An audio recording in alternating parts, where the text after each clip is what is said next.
Okay, we're going to go through this assembly process for the tin on the bench. I recommend that you assemble your tin on the bench because it helps you to understand the orientation of the pieces. Also gets you a chance to pre-thread a lot of the screw holes to make it goes together a lot easier when you're on the machine. Before we begin the actual process of doing the tin, I always give this same cautionary statement that while the fire stop kit is very, very effective at stopping the ignition of volatile organic dusts, particularly things like sunflower dust, at the exhaust system of your combine, and it will generally stop the chronic fires that occur because of that. I cannot guarantee that you'll never have a fire on your combine.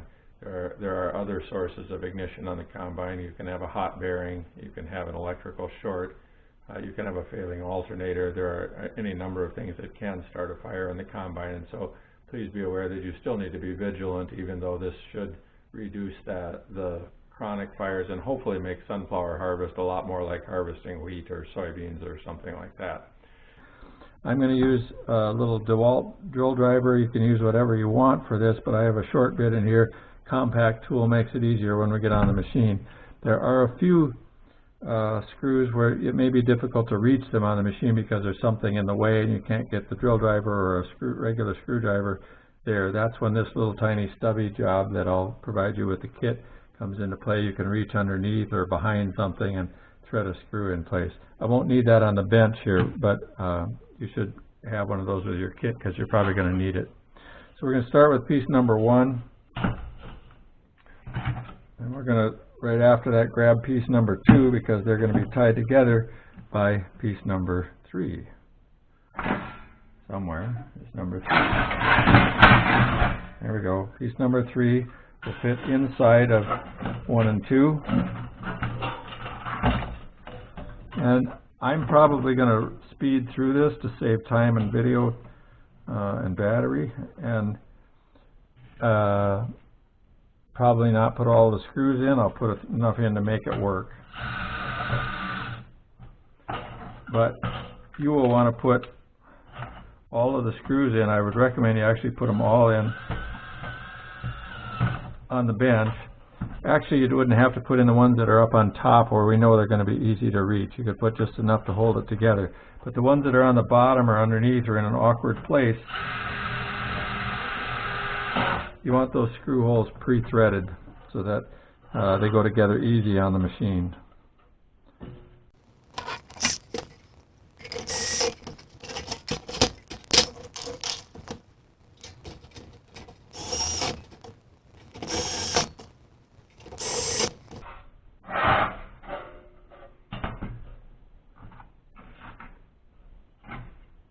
That's piece number 1, 2, and 3 together.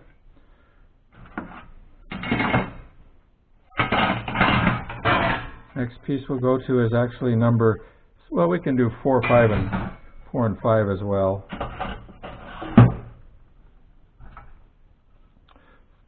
These go together a little bit differently because they have the flanges here.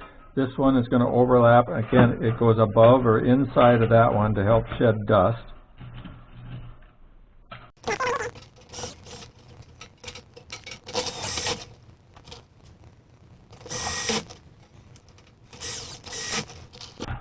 Piece number 5 will lay over the top, wrap around, and screw on from this face.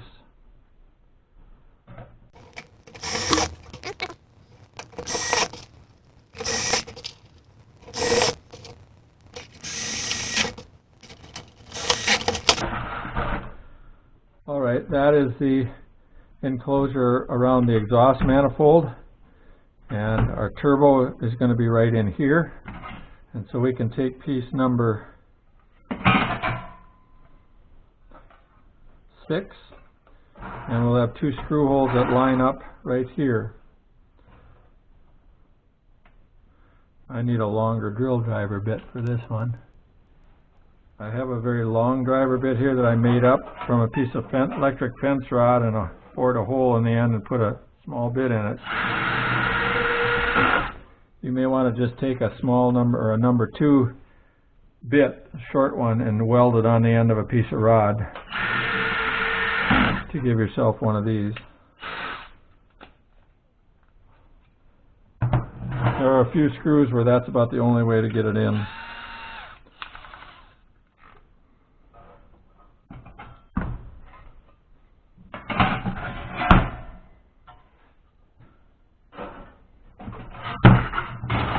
And we take the bottom part of this, get it inside.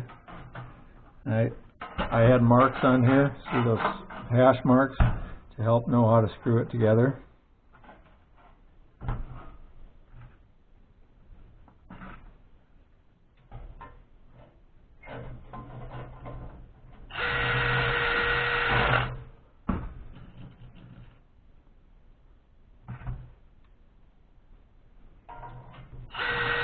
And the long driver bit works best. You may actually have to reach across behind the turbocharger to put these screws in. It's not hard now, but it'll be trickier without this long bit if you have a turbo exhaust turbine in the way. Similarly, this side goes on the same way.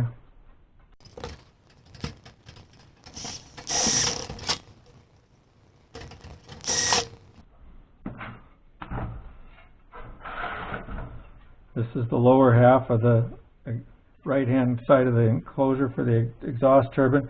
This one can be screwed on from the outside, and I don't need the long bit anymore.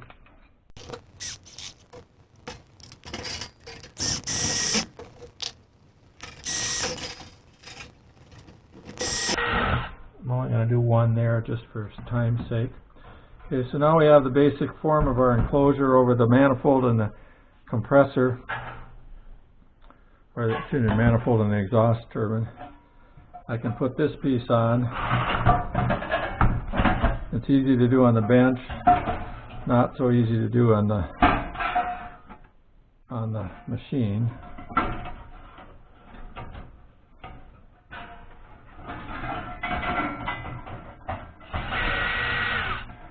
Note I had to pull this screw out in order to put that on. Now that screw will tie all three pieces together.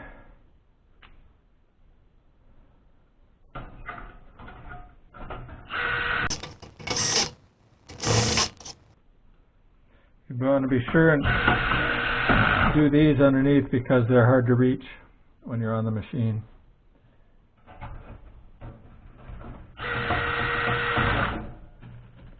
Now as you come around the turbine, every screw you put in will help line up the rest of them.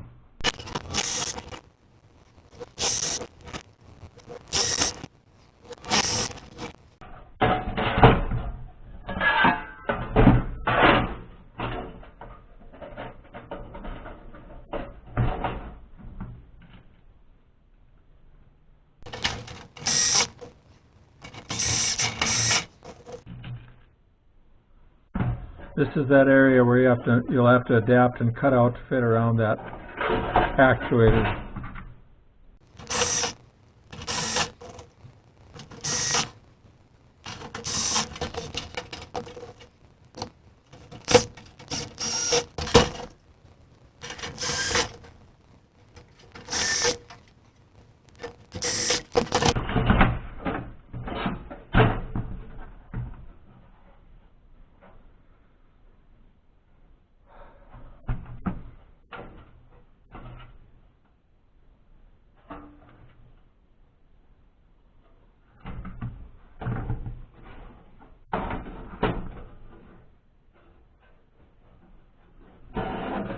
Okay, so we have an enclosure around the exhaust turbine and the manifold. The thing left to put on is the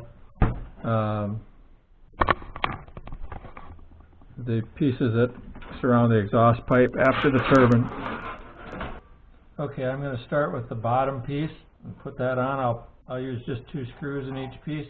I've got my long driver bit and I'm going to start it through the hole and then just reach underneath here with it and shoot that one in place. There's a second one there. I'll have to lift this up to reach that one. Once that one lines up. Okay, so that's the bottom floor of the first part of the enclosure. is piece number 12, and it will follow, it'll fit on the inside here, and we can tie the two of these together. I'll start with putting 2 screws into the wall of the turbo cover.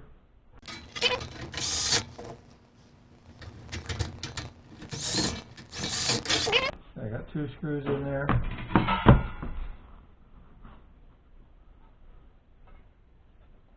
Then I can come around to the top. Piece number 14 goes on top. Again, I'm going to put 2 screws into the wall of the turbo cover.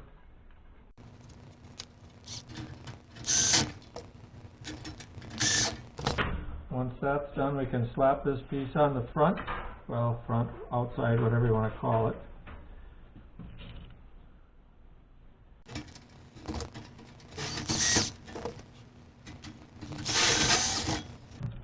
I'll put a 3rd one in that one, just for fun.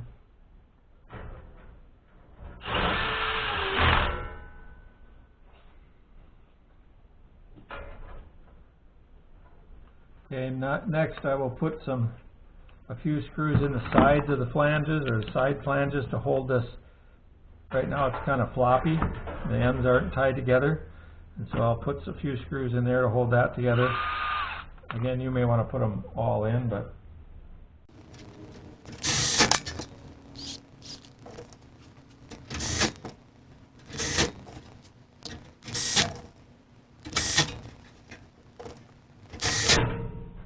I'm going to flip the enclosure over to get to some of these on the bottom side here.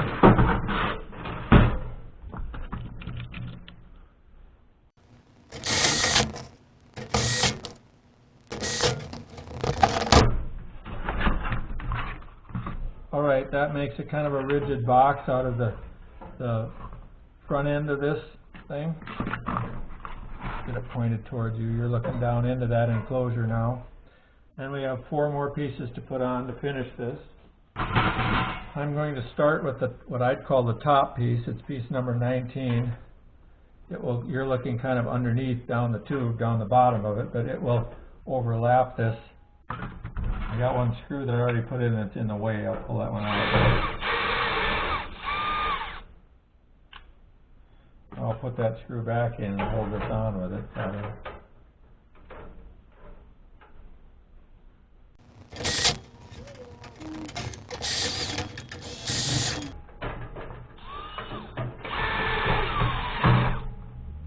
There's a couple screw holes close together there. It's a little ambiguous as to which one to use, but essentially you line up the lines of the piece so it continues on from the last one, and that was the correct way to do it, or to put it in the right hole eventually. This is piece number 18. It's going to fit on the front here, what I call the front. I'm going to back you off a little bit so you can see a little bit better maybe.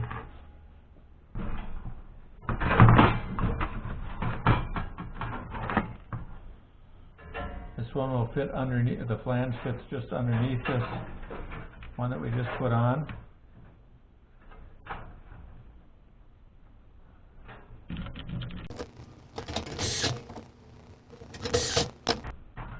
There's a matching piece in the back that will go in the same kind of space.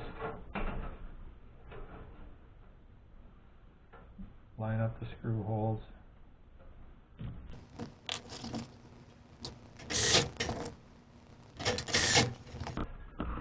The last piece to go on is this simple extension for the bottom. The longer, the little tab-like thing on each end, or a little bit left on each end. The longer one goes to the outlet end of this. It fits inside the flanges on the side pieces.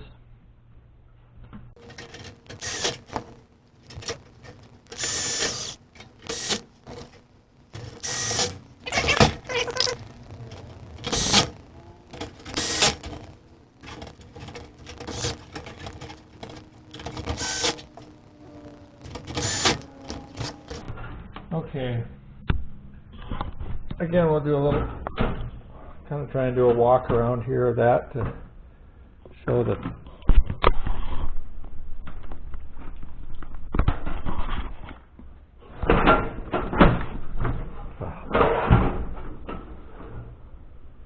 Okay, here's a top view of the enclosure. We've got our box around the turbo, and then we've got the box that comes out of there and follows the exhaust pipe up. I haven't put anywhere near all of the screws in this case, but you'll want to do that eventually.